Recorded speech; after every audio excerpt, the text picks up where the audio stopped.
What's up guys and welcome back to the channel. So fighting loadouts for Milsims, how do I decide what I'm going to take and things like that. Now picking your fighting loadout is basically what it says on the tin. It's going to be the loadout you will fight in for the majority of the op. It's key to selecting and being comfortable and winning fights, basically taking what you need and taking what you don't. How I decide this, obviously first off I look at the role that I'm playing. Am I playing Task Force, Special Forces, or am I playing Op 4? This is going to decide what gear to take. If I'm playing Op 4, it's minimalistic, looks old, and looks the part, basically, you know, I want to fit into that role. If I'm playing Special Forces, plate carrier setups, battle belts are going to be what I'm going for. Multicam, I've got some M81 here that sometimes I'll choose, depending if it's woodland. I've got obviously multicam, you know, there's ops that just say you've got to wear multicam. Depending where I'm going, I'll wear like AOR2 or something like that, stand out a little bit for my team. But fighting loadouts are pretty much looking the part on what role you're playing.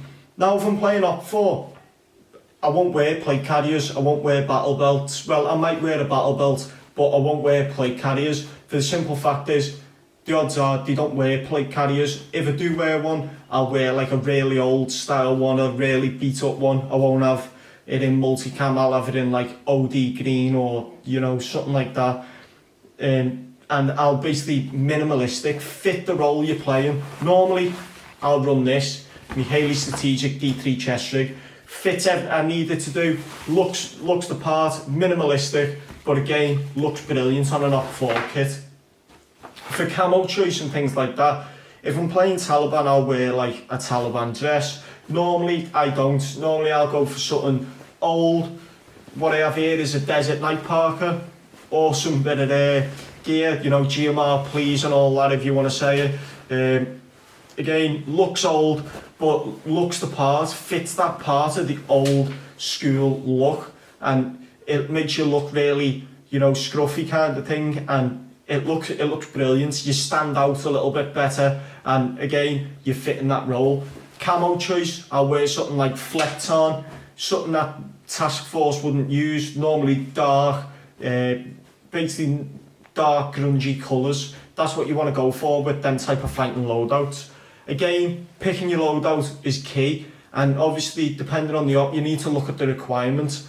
If you're required and you're playing Task Force to carry, I don't know, bolt cutters, flexi cuffs, things like that, they need to be added to your gear.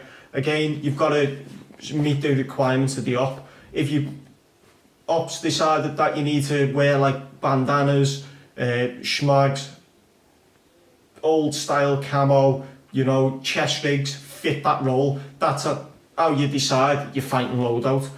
Fighting loadouts again are the main thing. It's what you're wearing all weekend. So guys, look, be comfortable, make sure you're happy with your setup, run it a few times before you attend the op, make sure you've set it all up and you're pleased with the way it's turned out and you're happy to fight in it basically. Try and cover all the bases but keep it slim and light. Again, it's all about having fun as well. So if you're playing Op 4, fit the role. Trust me, it's a lot more funner if you're dressed in the character's dress, you're acting and you're playing up, you know, if you're at like a Sterling game like I was with Stonewall, go and check it out. You know, you see me, we're litter picking, we're cleaning, we're road sweeping and things like that. We're fitting into the civilian population role, but also weaponry, carrying AKs, which I've already done a video on what weapons I decide to take for the role that I decide.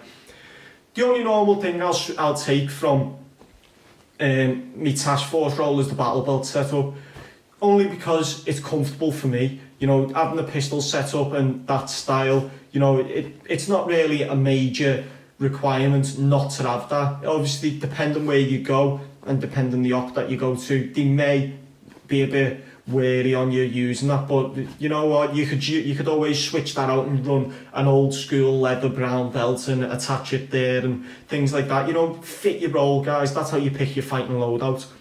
I hope that gives you a quick insight to what a fighting loadout is. Obviously, it's just the kit you're going to be fighting in, but that's how I decide what I'm going to take. Obviously, there's bits here that I haven't got that I will take, but Let me know what your fighting loadout is in the comment section below, and as always, I'll see you in the next video, guys.